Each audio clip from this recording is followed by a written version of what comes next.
बेटी के पापा हो बर खोजे चलले।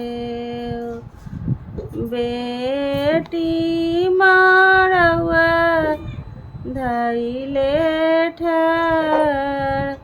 बेटी मड़वा धैले ठार।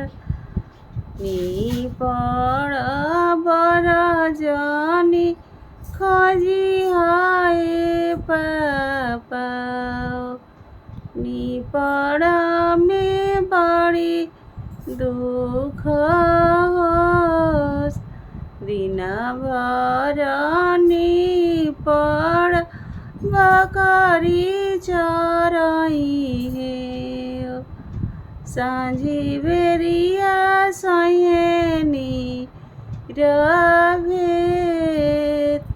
बेटी के चाचा बर खोजे चलेले।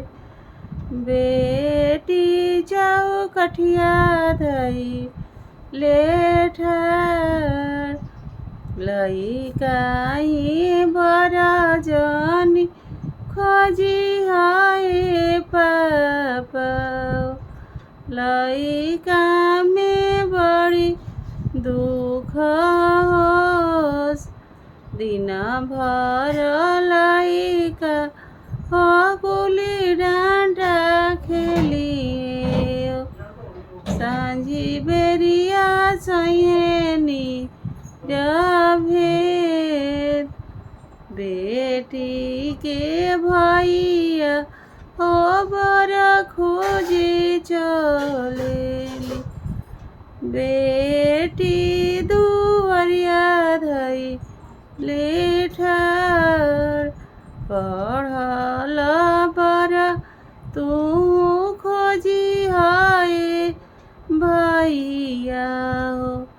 पढ़ल में बड़ी सुख होस।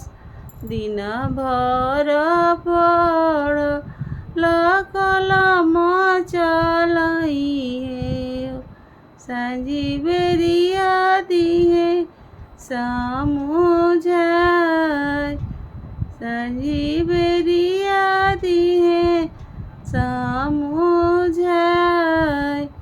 बेटी के पापा हो बर खोजे चलेले।